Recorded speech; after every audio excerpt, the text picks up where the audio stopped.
आपके पास ये आकृति दिया है, इसमें आप ध्यान से अगर देखें तो कितने त्रिभुज हैं? दो त्रिभुज। देखिए एक त्रिभुज ये बन रहा है, दूसरा त्रिभुज ये बन रहा है। Yes sir. और हमें इस बात का ख्याल रखना है कि इसमें जब भी आप देखिए तो तीन जानकारी दोनों में क्या हो, मिलनी चाहिए। अगर तीन जानकारी दोनों में सेम आएगी तब तो हम इन दोनों को सर्वांशम कर लेंगे, अगर सेम नहीं आती है तो सर्वांशम नहीं होगी। तो त्रिभुज कौन कौन से बन रहे हैं? दो त्रिभुज बन रहे हैं। पहले दोनों त्रिभुजों के बारे में हम लिखते हैं। देखिए एक त्रिभुज बन रहा है AOD और एक त्रिभुज कौन सा बन रहा है? BOC।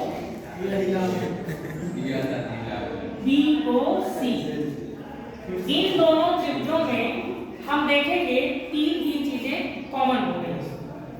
अब देखिए अगर आपको एक चीज ध्यान से दिखे तो AD और BC बराबर है, ये दिया है। AD किसके बराबर है? AD बराबर लिख दिया है उसने किसके? BC के। एक जानकारी ये।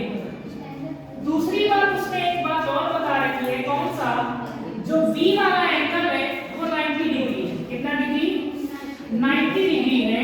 और इस वाले त्रिभुज का जो A वाला कोण है वो कितने का है? 90। तो अगर हम इसको लिखेंगे तो क्या लिखेंगे? जो एंगल OBC है मेरे भैया, OBC किसके बराबर हो जाएगा? OA कितने डिग्री का हो जाएगा? 90। ये भी क्या दिया है? ये भी एंगल आपको क्या है? दिया है।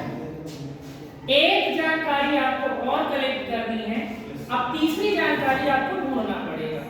देखिए उसने ना तो ये भुजा बराबर दी है इसके, ना तो ये भुजा बराबर दी है इसके। तो हम एक चीज ये जानते हैं कि जब दो रेखाएं एक दूसरे को काटे बेटा तो उस कोण को क्या कहते हैं? याद करिए, मैंने आपको पढ़ाया है।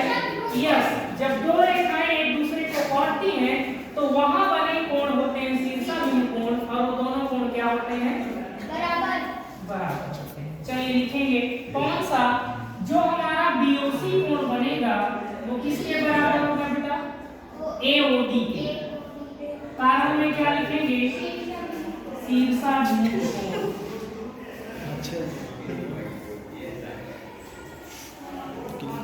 देखिए तीन जानकारी आपको मिल गई, और जो तीन जानकारी मिल गई अब दोनों त्रिभुज क्या हो जाएंगे? सर्वांशम।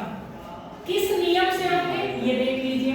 एक साइड से देखिए बेटा, एंगल साइड, यानी डबल A S के नियम से सर्वांशम हो जाएगा। तो लिखेंगे एंगल साइड सर्वांग समता नियम से।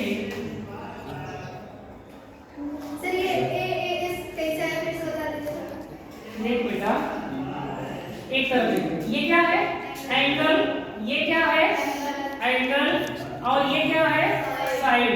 तो एंगल साइड, ठीक है, उससे क्या हो जाएगा? सर्वांशम हो जाएगा। कौन सा त्रिभुज?